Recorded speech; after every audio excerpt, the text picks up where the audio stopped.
ሰላም ሰላም፣ እንዴት ናችሁ የኔ ወዶች? ደህና ናቸው። የእግዚአብሔር ይመስገን ደህና ነን። ክብሩ ይስፋ ለመድኃኒዓለም። የኔ ማሮች በያላችሁበት ሰላማችሁ ብዝት ይበል እያልኩኝ እንግዲህ አብርሃምና ሄርሜላ በዚህ መልኩ መጥተዋል። ሩታ ነብስ ይማር ነው የምልሽ፣ ምንም ልልሽ አልችልም። ምክንያቱም አብርሃምና ሄርሜላ በዚህ ልክ መጥተው አንቺ ነሽ ቀራጯ ልበል ወይስ እንደዚህ? ኦ ማይ ጋድ! ስለ ውበቷ ባታደንቅ ነበረ የሚገርመኝ። እንደ ይችን የመሰለች ቆንጆ ማለት ነው፣ እንደ ይችን የመሰለች ውብ የሆነች ልጅ ስለ ውበቷ ባታደንቅ ነበረ የሚገርመኝ።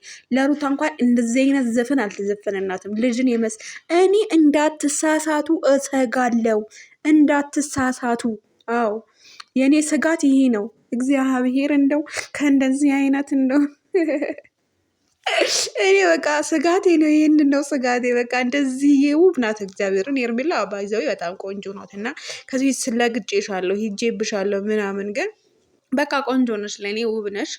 ለወንድ ልጅ ደግሞ ታሳስቻለሽ እንደዛ ለብሰሽ ምናምን። ኦማይ ጋድ! ግን ሚስትህ ሩታ ምን ትላለች የሚለውን ማወቅ እፈልጋለሁ። ገብቷችኋል? ሚስትህ ሩታ ምን ትላለች?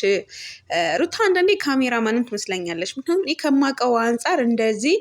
ግን የሆነ ቻሌንጅ እንስጠው። አብርሃም ከወደዳት አለ ይህ ማረ መልካም በኢየሱስ ክርስቶስ ስም ምንም አይነት ቻሌንጅ አያስፈልግምም፣ መኖርም የለበትም ሲጀመር ይሄንን ማለት ነው።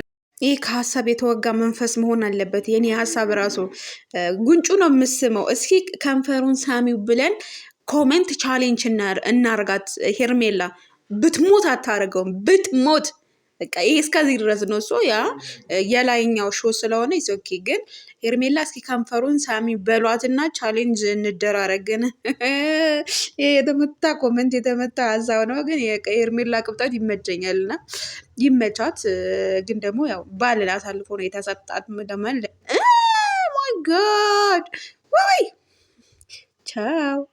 እንደዛ ያልንበት ባይዘወይ በጣም ቆንጆ ነሽ። እንኳን ለወንድ ልጅ ለሴት ልጅ ራሱ ማይ ጋድ ቤስት ኢዝ ቤስት። ሄርሜላ ግን ደግሞ ትንሽ የሚደብረኝ ያው በሰው ትዳር ጠለቅ ማለትሽ ነው እንጂ እንትን ያለው አብራችሁ ትሆን ችግር የለውም። ምክንያቱም ሄርሜላ ሩታ እንትን አብርሃም እየጎዳችው ነው እንጂ ቆሎ እያቀረጠም ሆነ። እናንተ ደግሞ ዝም ብዬ እናንተ ማውራት አለብኝ እንዴ? እና እንደዛ ስለሆነ ነው።